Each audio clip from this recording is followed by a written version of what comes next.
से कुछ देर पहले ही छत्तीसगढ़ पुलिस को बड़ी सफलता मिली है। जी हां, खबर है कि 208 नक्सलियों ने एक साथ सरेंडर यानी आत्मसमर्पण कर दिया है। ये बड़ी खबर हम आपको बता रहे हैं इस अभियान से संबंधित। देखिए, 208 नक्सलियों ने सरेंडर किया है। इनमें 98 यानी 98 पुरुष हैं, 110 महिला नक्सली इसमें शामिल हैं। सभी 208 नक्सलियों ने 153 हथियारों के साथ आत्मसमर्पण एक साथ किया है। तस्वीरें आप देख सकते हैं। यह हथियारों का जखीरा आपकी टीवी स्क्रीन पर दिखाई दे रहा और बड़े पैमाने पर खड़े ये नक्सली जिन्होंने माओवाद को छोड़ दिया है। आपको बता दें कि अब उनको सरकार की पुनर्वास योजना का लाभ मिल पाएगा। इसी के साथ अबूझमाड़ का ज्यादातर इलाका अब नक्सल मुक्त हो गया है। बड़ी संख्या में नक्सलियों के सरेंडर के बाद माना जा रहा है कि उत्तर बस्तर से लाल आतंक बहुत हद तक खत्म हो जाएगा।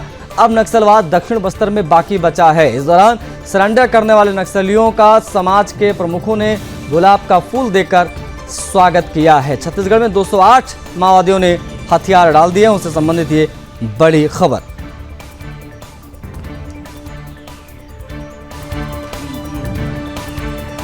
छत्तीसगढ़ के ब्यूरो चीफ योगेश मिश्रा हमारे साथ कनेक्ट होने सीधा उनसे हम जुड़ेंगे, बातचीत करेंगे। योगेश, छत्तीसगढ़ में 208 माओवादियों ने एक साथ हथियार डाले हैं, कैसे यह मुमकिन हुआ? क्या अपडेट्स, क्या जानकारी है?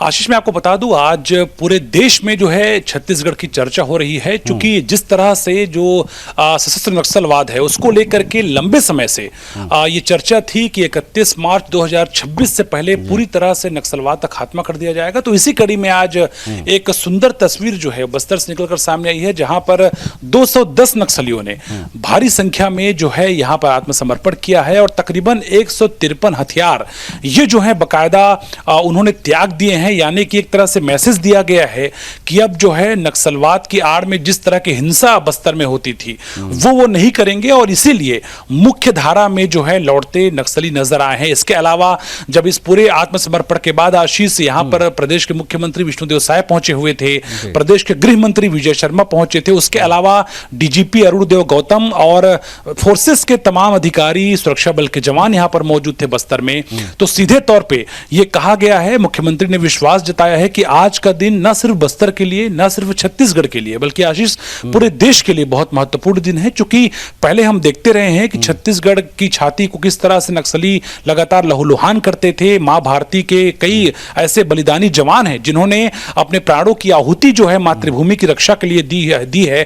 तो ऐसे में अब जो है निश्चित रूप से जब ऐसे नक्सलियों का कमर टूटता हुआ नजर आ रहा है, जब माओवाद का कमर टूट रहा है, तो निश्चित रूप से न सिर्फ सरकार, सुरक्षा बल के जवान, बल्कि आम लोगों का विश्वास भी वापस लौट रहा है कि अब बस्तर में पूरी तरह से जो सुंदरता रही है बस्तर की, जो टूरिज्म को लेकर जो अपार संभावनाएं हैं, उस पर जो है अब एक खासा सकारात्मक प्रभाव दिखाई देगा। उसके अलावा आने वाले दिनों में चाहे वो इंफ्रास्ट्रक्चर डेवलपमेंट की बात हो, बस्तर के अंदरूनी क्षेत्रों में, चाहे वो अबूझमाड़ की बात करें, चाहे कई ऐसे क्षेत्रों की बात करें जहां पर विकास नक्सलियों की वजह से नहीं पहुंच पा रहा था, तो वहां पर अब बहुत तेजी के साथ में डेवलपमेंट हो पाएगा। मैं देख पा रहा हूं तस्वीरों में, जो आपने तस्वीरें यहां तक पहुंचाई हैं, उसमें जो नक्सली हैं जिन्होंने सरेंडर किया, उनके हाथों में संविधान के प्रति दिखाई दे रही, संविधान लेकर वो खड़े हैं, उनके हाथों में गुलाब का फूल दिया जा रहा है।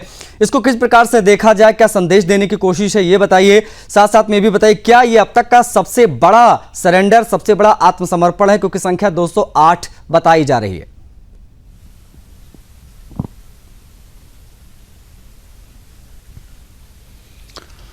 बिल्कुल, देखिए जिस तरह से पूरे देश में खास तौर पे जो लोग देश के विपरीत धारा में चलने का प्रयास करते हैं, उनको ये सिखाने का बार बार प्रयास होता रहा है कि आपको संविधान ने बहुत सारे अधिकार दिए हुए हैं और चूंकि जब आप हथियार को छोड़ देते हैं तो बाकायदा आपको न सिर्फ भारत का संविधान का एक बुक दिया जाएगा, पुस्तक दी जाएगी, बल्कि उसके अलावा आप तस्वीरों में देखिए कि जो मांझी हैं, जो समाज के प्रमुख हैं बस्तर के, जो तरह तरह के यहाँ के जो जनजातीय परंपराओं को लीड करते नजर आते हैं, जो निर्देशित करते नजर आते हैं परंपराओं को लेकर के, उन्होंने बकायदा इन आत्मसमर्पित माओवादियों को गुलाब का फूल दिया है, यानी कि स्वागत किया गया है।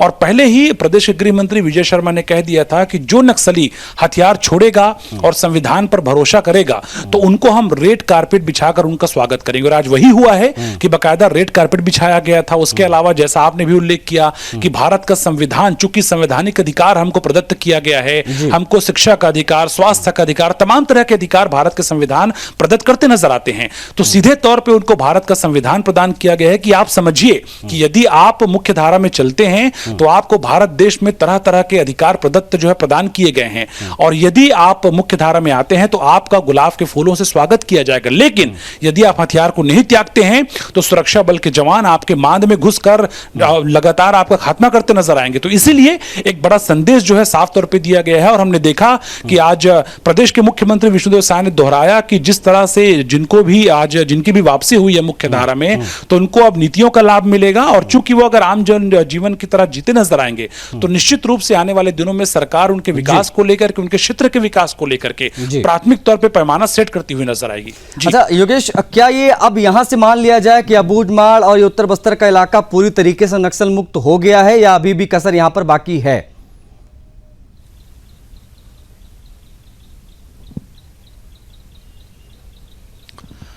देखिए, जिस तरह से महाराष्ट्र के गढ़चिरौली में हाल फिलहाल में एक बड़ा सरेंडर किया गया, और आज जिस तरह से बस्तर में जो आंकड़ा 210 के आसपास पहुंच गया है, तो निश्चित रूप से आंकड़ा तो बहुत बड़ा है, लेकिन फिर भी चुनौतियां कम नहीं है। हालांकि एक मनोबल के दृष्टिकोण से यदि हम देखें तो एक मनोचिकित्सकीय प्रभाव, जिस तरह से कहा जाता है कि आइडियोलॉजिकल और मेंटली जो है निश्चित रूप से एक जीत जो है वो सरकार को यहां पर मिल रही है। जब आत्मसमर्पित नक्सलियों की संख्या लगातार बढ़ रही है तो निश्चित रूप से यह माना जा रहा है कि नक्सलियों का कमर टूट रहा है, नक्सलियों के पांव उखड़ रहे हैं, लेकिन फिर भी सुरक्षा बल के जवान अंदरूनी क्षेत्रों में लगातार सर्चिंग ऑपरेशन करते नजर आने वाले हैं, और आने वाले दिनों में लगातार सरकार ये अपील भी कर रही है कि जो भी नक्सली हथियार को त्यागेगा, हथियार को छोड़ेगा, तो उनका स्वागत है। आप आइए, रेड कारपेट बिछाकर आपका स्वागत किया जाएगा, आपको भारत का संविधान का पुस्तक दिया जाएगा, आप अपने संवैधानिक अधिकारियों को समझिए, और उसके अलावा गुलाब का फूल भी दिया जाएगा। तो देखना यही होगा कि आज का जिस तरह से जो एक बड़ी खबर सामने आई बस्तर से, तो इसका प्रभाव किस तरह से सकारात्मक रूप से